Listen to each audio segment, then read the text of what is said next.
तो इमरान खान चाहते थे कोई इनकलाब लाना? नहीं, इमरान खान साहब तो एस्टेब्लिशमेंट से मिलकर हुकूमत करना चाहते हैं, उनकी तो सोच ही मुख्तलिफ है। यानी इवन बाद में भी उनके आपकी तो ज़ाती इख्तलाफात हैं फौजी जो सरबराह हैं उनसे, उनका कोई एस्टेब्लिशमेंट से ना फॉरेन पॉलिसी पे इख्तलाफ है, ना इंटरनल पॉलिसी पे इख्तलाफ है, ना पॉलिटिकल पॉलिसी पे इख्तलाफ है, ना मीडिया पॉलिसी पे इख्तलाफ है, ना ह्यूमन राइट्स पे इख्तलाफ है, ना जुडिशरी के बारे में पॉलिसी पे इख्तलाफ है।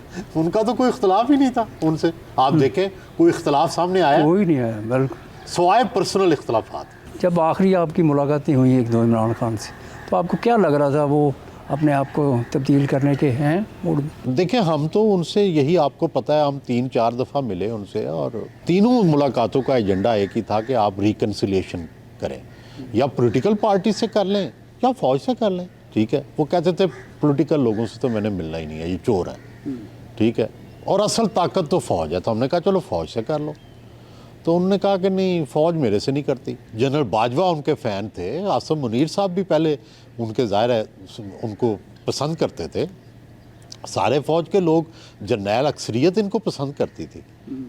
तो ये कैसे फिर तब्दीली आ गई? फिर सबसे जो बड़ी बात हुई कि इकानमी पर जो थे, वो आपको पता है कि इकानमी ना रहे तो फ़ौज भी नहीं रहती।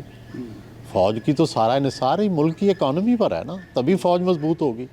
तो उनको ये डर लग गया था कि ये मुल्क जो है वो डिफ़ॉल्ट कर जाएगा, और जो है ये था उनका कंसर्न। वरना जनरल बाजवा तो आखिर तक मुज़ब्ज़ब रहे, वो आखिर तक नो कॉन्फिडेंस रुकवाने की कोशिश करते रहे। तो ये जनरल बाजवा को ये अभी इन्हें यही नहीं पता चला कि उनका एनिमी कौन था।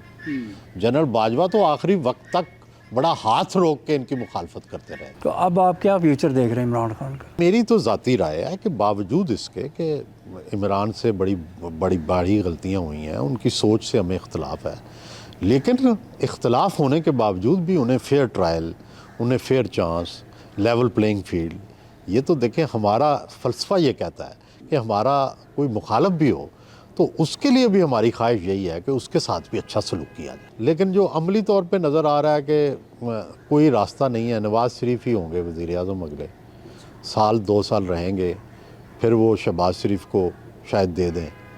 ये भी डिपेंड करता है कि कितनी वो रिफॉर्म्स कर लेते हैं। और ज़ाहिर है इस दौरान फिर इमरान खान को भी इतना लंबा तो जेल में नहीं रखा जा सकता। वो जितना जेल में रहेगा उतना ख़तरनाक होता जाएगा। ठीक है, तो फिर कोई इमरान से भी कोई रिकन्सिलिएशन करनी पड़ेगी, तो अल्टीमेटली तो होगी। लेकिन हम चाहते हैं कि जल्द से जल्द हो, ताकि ये कौम जो टूटी हुई है, तकसीम है, कौम के हौसले टूटे हुए हैं, ये ठीक हो। जब तक ये अदारे मजबूत हैं सियासतदानों से, उस वक्त तक तो ज़ाहिर है इनके हाथ बंधे हुए हैं। अभी तो देखो ना, अदलिया से इन्होंने रिलीफ लेना है, फ़ौज ने इनकी मदद करनी है तो इक़्तिदार लेना है, तो अभी कैसे ये उनके ऊपर फैसले थोप सकेंगे? लेवल प्लेइंग फील्ड की हर कोई शिकायत कर रहा है। जैसे पीपल्स पार्टी कह रही है उन्हें नहीं मिल रहा, तहरीक इंसाफ को नहीं मिल रहा, अब नून लीग ने भी कहना शुरू कर दिया है कि उनको नहीं मिल रहा। तो किसको मिल रहा है लेवल प्लेइंग फील्ड? नहीं, मेरा ख्याल है कि देखिए पीपल्स पार्टी को शुरू में प्रॉब्लम थी सिंध में, लेकिन उनके तो मामलात मुझे लगता है बेहतर हो गए हैं।